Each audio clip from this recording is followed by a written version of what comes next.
One of the ways that geographers think about events that happen, like flooding, is by looking at the causes. So, what makes that event happen? Then look at the impacts. What effect did that event have on people? And then look at the responses. What can people do to reduce the impacts? So, we've looked at the causes of flooding, and today we're going to look at the impacts of flooding. What we're going to think about is, are the impacts of flooding equal?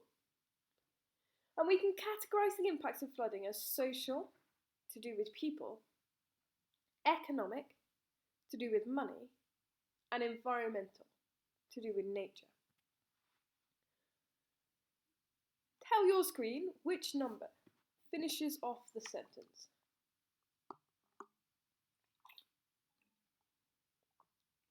Economic impacts are to do with money. Social impacts would be to do with people. And if the impact was to do with nature, it would be environmental. So the answer was 1.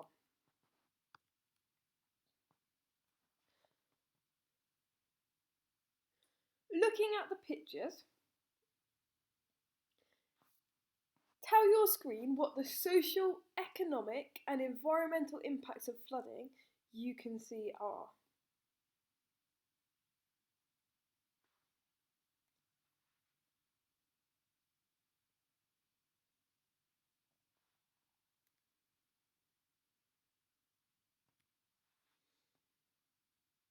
So the social impacts. Flooding can cause death. It can cause the spread of the disease. Excuse me. So if you look at the pictures, you can see that the water level is very high. And what happens is sometimes that sewage infrastructure is damaged. Now, sewage infrastructure is the pipes that take away everything you flush down the toilet and everything you wash down the sink. And sometimes, if that infrastructure is damaged, everything that should go down the toilet actually gets mixed up in this brown water here. And that can cause the spread of waterborne diseases such as cholera and dysentery, which just means having diarrhea. Infrastructure like housing, railways, roads, sewage pipes, electricity is destroyed by the water, and the impact of all that damage can have a very negative effect on people's mental health. Economic factors, so to do with money, we can see that there are damage to businesses, particularly in this photo on the right. People can't access the businesses, so they lose money because they can't open. And also, the floors might be damaged, any carpets will be covered in water and they have to be replaced. And water can get up into the walls and you've got to replace the plaster. So it's not just being closed that damages the business, but all the damage to the building itself that businesses have to pay for. Environmentally, habitats, so places animals live, are destroyed. But flooding also has positive environmental effects. And we talked about this very briefly when we were speaking about the formation of floodplains in the lower course of the river. When a river floods, it carries with it sediment and it deposits the heaviest sediment first to form levees, and the lighter sediment is carried out onto the floodplain. Lighter sediment like silt contains nutrients that help plants grow, which make the soil fertile. Fertile just means good for growing things. So areas that flood regularly actually have more fertile soil than areas that never flood. And that's why the lower course of the river you see a lot of farming taking place. Open up the quiz that is linked in the description. Complete section 1. Do not close the quiz, keep the quiz open as we move on to the next section. Pause me as you do that.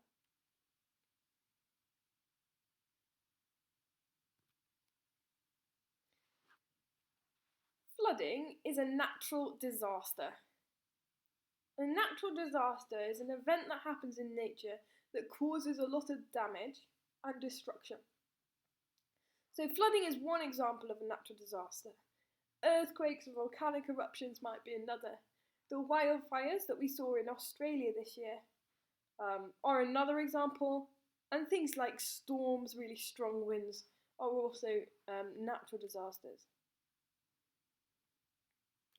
When geographers study disasters, we look at the hazard. So what is it that has the potential to cause damage?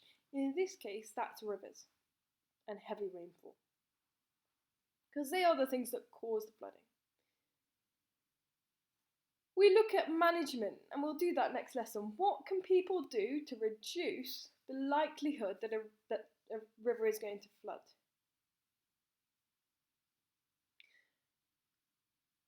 Then we look at the physical and human factors that make the hazard worse. So we've already done that bit. We've looked at the human factors that cause flooding, and we've looked at the physical factors that cause flooding.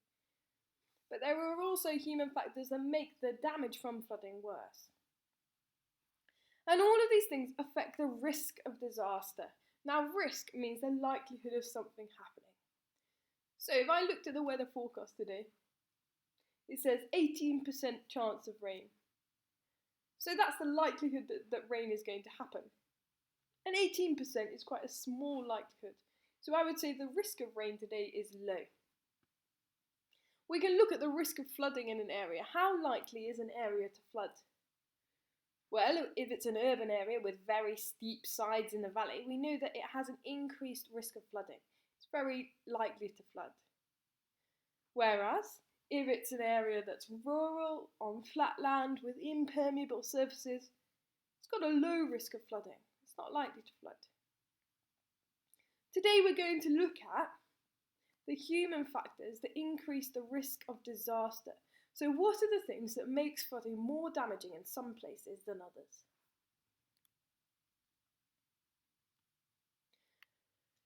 If a place is very likely to have high damage, we say that it is vulnerable. And vulnerable just means that the risk of damage is very high. For example, if you are a knight with armour, you're not very vulnerable to attack. If anyone tries to attack you, they're not going to get through your armour, you're very protected. However, if you're a knight without armour, you are very vulnerable to attack. People can just stab you at will. If you are a baby, you're very vulnerable because you're not able to feed yourself. You can't walk anywhere. And that makes you vulnerable to harm. Whereas if you're an adult, you're less vulnerable because you can feed yourself, hopefully, and you can move around. So today we're going to look at what are the things that make places vulnerable to flooding. First thing that we're going to do is we're going to have a look at reading 1. And we're going to think about why the impacts of flooding are more severe in LICs. LICs being low-income countries. So let's find reading 1. Bear with my technology. Right, reading 1.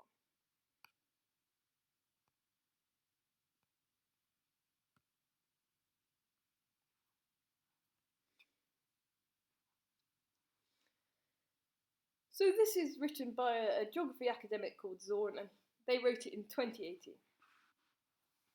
Vulnerable is at a higher risk of harm and is therefore in need of special care. So why are low-income countries at a higher risk of harm from flooding? Let's see. Natural disasters occur often across the world. However, some countries are more vulnerable than others. Most lives lost or affected by natural disasters are in LICs. Between 1991 and 2005, nearly 90% of disaster-related deaths and 98% of people affected by disasters lived in LICs. There are several reasons for this. In LICs, urban areas are growing rapidly. Poverty results in people moving from rural areas to unsafe areas in towns and cities, such as floodplains or hillsides. In these areas, the housing is poorly built and can easily be damaged. In rural areas, poverty forces farmers to chop down trees for fuel, leading to deforestation. So there are several things within that short paragraph that tell us why LICs are more vulnerable to all kinds of disasters, not just flooding. But thinking about flooding specifically, we know that if there is an increase in urban areas, there are more impermeable surfaces, and that means that the water can't flow into the soil, it can't infiltrate into the soil, and therefore the risk of flooding is increased. But it's not just that. When people are moving into urban areas and LICs, often they end up living in very poor housing, in unsafe areas. These areas are more likely to flood, and when they do, people's houses are likely to be destroyed because it's poorly built and can easily be damaged. On the other hand, in rural areas and LICs, there is also a high risk of flooding because people use wood for cooking, and that leads to a lot of deforestation, trees being cut down. And we know that deforestation increases the risk of flooding because the trees can't trap the water, which in geography we call interception. So deforestation means that there's less interception, and therefore the risk of flooding is increased. So even though there are rivers in high-income countries, the hazard is the same, but because of these factors that we've just talked about, the risk of there being a disaster, the risk of there being a lot of damage, is higher in LICs than it is in HICs.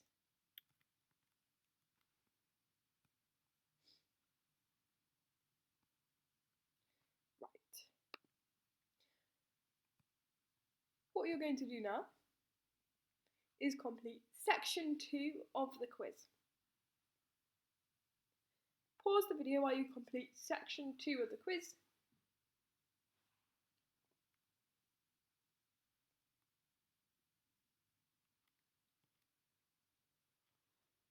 So we've been looking at flooding in Nigeria.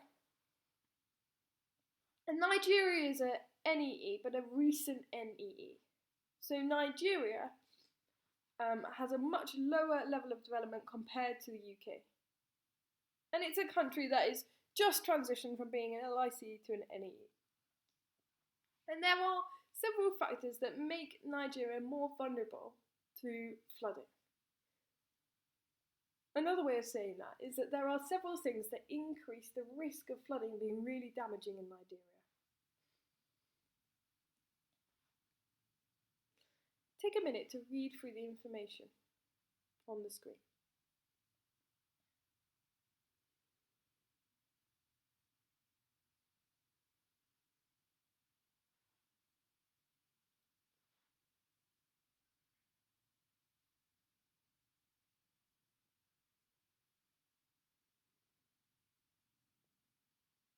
Now, Nigeria has had a problem with the terrorist group Boko Haram,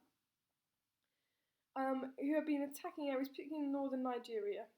And although the government has now got those areas under control, 2 million people have been displaced. Displaced means forced to leave your home. And the image on the left here shows examples of where some of these people end up.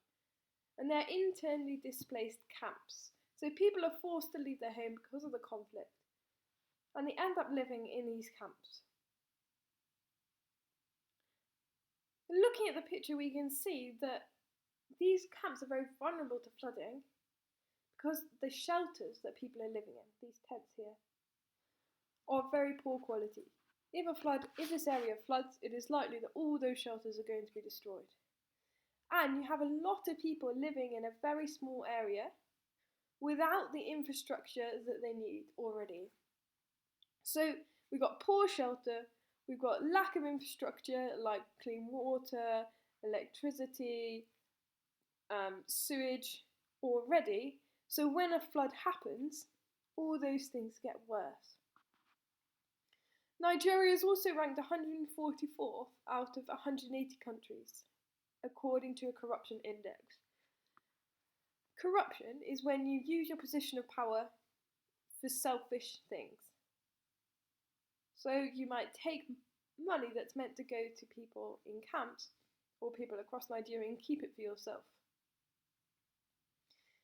That's a problem because when an area does flood, the money that is sent to help those people might not get to where it needs to go. There are 4 doctors for every 10,000 people, so the healthcare system is already under strain. There are already a lot of people waiting to see a doctor.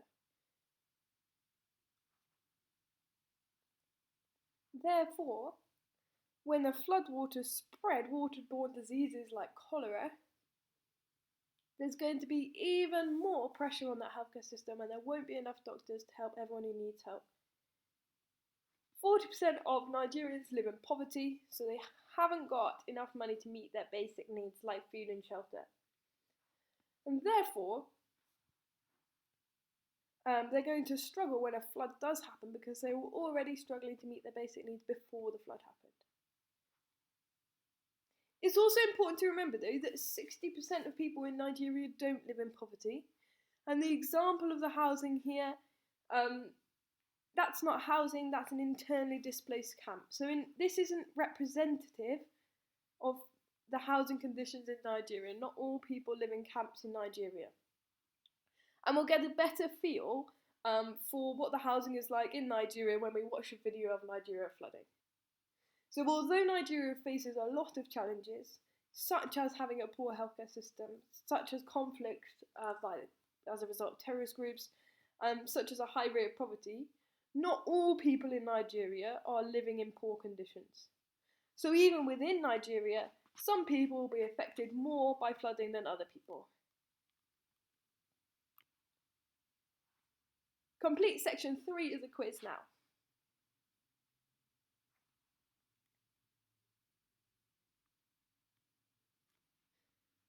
Okay, we're going to look at a video. As we watch the video, I would like you to be thinking, what were the impacts of flooding in Nigeria? For 2 weeks, heavy rains have been battering Nigeria. The rainy season lasts from May to September, and many didn't realize the severity of the situation until it was too late. The water entered the first room. We thought it was a joke. Then it's when the water came to my own room, that was when we knew that yes, the water is very serious, you understand? So everybody just like pack, because even some people don't even have where to go. Just like me, I don't have where to go, but I just like, let me just cut with some of my friends. One of the hardest hit areas is Lokoja. It lies where Nigeria's 2 biggest rivers, the Niger and the Benue, meet. Both have burst their banks, submerging entire communities and washing away vast swaths of farmland. Boat makers in Lokoja are worried the rains will not only damage their homes, but also their livelihoods. They go move me here now, another money I'll go pay for another land before it's down there now. If I'm displaced, I will have to pay extra money to continue my business on the other side. To move a canoe to the water from that side, I'll have to hire a truck. Work must day. The government has deployed emergency services to affected areas. They set up operation centers to facilitate search and rescue efforts, as well as humanitarian support. Authorities are urging communities in low-lying areas to move to higher ground. Astatal, CGTN. Well, for the latest on the floods in Nigeria, we're joined from Abuja by Phil Ahaza. Phil, do we have an official number of the people who have lost their lives? Thank you, Karen. Right now we can say that according to the Nigerian Emergency Management Agency, yes, over 100 people have lost their lives and thousands more have been displaced as a result of this devastating flood that is occurring in Nigeria. According to the spokesperson, Sani Dati, the 4 states have been declared as a national disaster. That's Kogi, Niger State, which is at the center of the country, where the River Niger and River Benue, the confluence where they meet, the rivers, they are mostly affected. And then also 2 other states in the southern region, that's Anambra and Delta State along the River Niger, river. Now, 8 other states are also on the watch list of the Nigerian Emergency Management Agency. They also have witnessed quite a number of flooding. For example, in Kaduna and Katsina states, over 51 people have lost their lives. In Niger State alone, over 40 people. So quite a number of deaths have been recorded, but official figures so far from the agency is over 100 people even as we speak. And Phil, are the rains continuing or have they now subsided?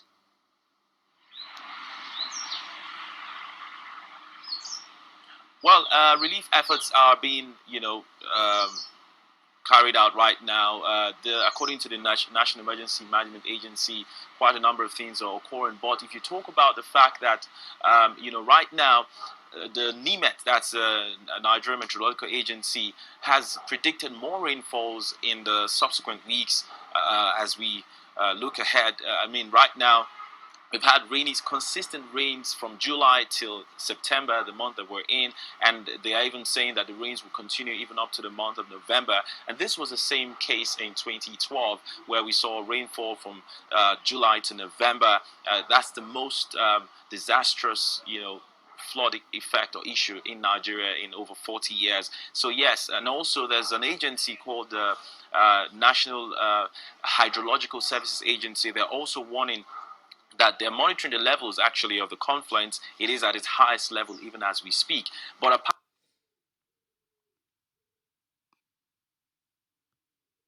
Okay, we're now going to compare that with the impact of flooding in the Somerset levels in the UK in 2014. In January 2014, after weeks of intensive rain, floodwaters in Somerset reached record levels, and that meant it affected houses that had previously been safe from flooding. Among them, Bryony Sadler's house at Northmoor. Where we're standing now, you would have been up to your thighs in water. Throughout the whole of the property, there was 2 foot of water in the house. But for 3 weeks, just to even be able to come home and pick up a clean pair of pants, you had to wear waders because you were literally pushing up to your, thighs in water to, get to your home. Because they could see the water coming days before it arrived, Bryony and her family were able to get most of their possessions upstairs. But when the flood came, it still wrecked the kitchen, damaged carpets and floor coverings, warped wooden doors and skirtings, and even saturated the brickwork and plaster, all of which had to be replaced. 165 homes were affected, and the total cost of damage to properties estimated at £16 million. And being flooded also has financial impacts in other ways. We've had one house sale in the village, and they got about 2/3 of the price of what it should have been, which actually at the time was a really good price. We had our house valued about the September before we left in the January, and it was up for, somewhere in the region of 650,000. I'm not sure we'd get anything more than about 450,000 now, if anybody would be interested in it at all.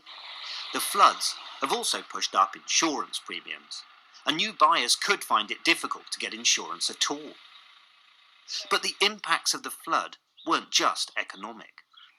Whilst their homes were underwater and being repaired, hundreds of people had to find alternative accommodation for several months, disrupting schooling, work and personal lives.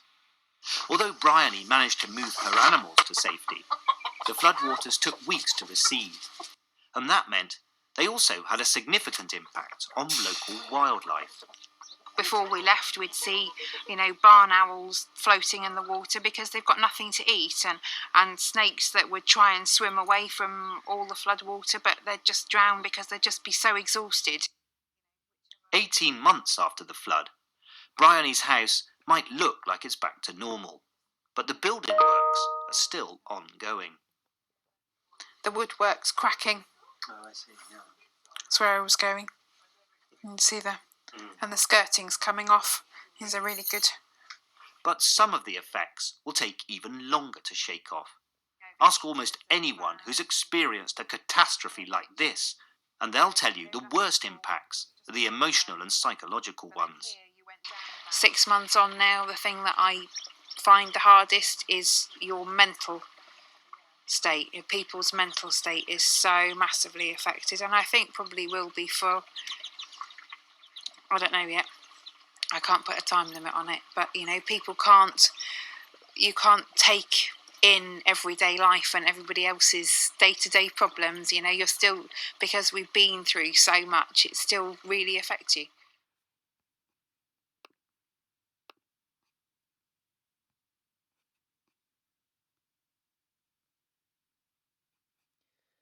Right, let's get that back up full screen.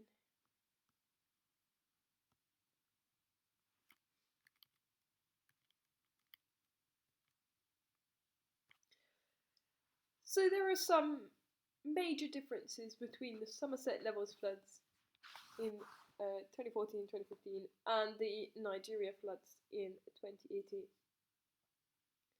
Read through the impacts that are listed in the table. And just think about what are the key differences. Pause me while you do that.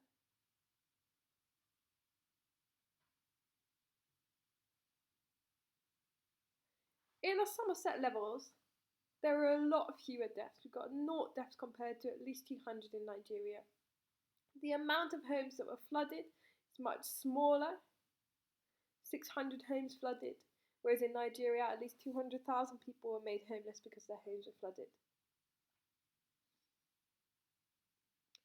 Economically, so to do with money, the area of land in Nigeria that were flooded is much larger, so 150,000 hectares compared to 6,880 in the Somerset Levels. So much more farmland has been affected. And the cost of the damage in Nigeria was much greater. One of the main problems that NEEs face is, although their wealth is increasing, so although NEEs like Nigeria are richer than LICs, they have a lot of people who don't have home insurance because they can't afford it. So home insurance works when a person pays an insurance company money every month. This means that when something bad happens, like a flood, the insurance company can pay for the damage. In NEEs, very few people have home insurance, which means that when the flood happens, they get landed with the cost of repairing the damage and often can't afford it. And we know that 40% of people in Nigeria continue to live in poverty, so they're unable to pay for the repairs to their homes that are needed once they've flooded. So many of these differences are due to the human factors that we discussed previously.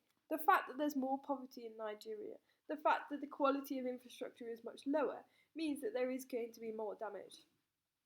However, there are also differences with the size of the flooding.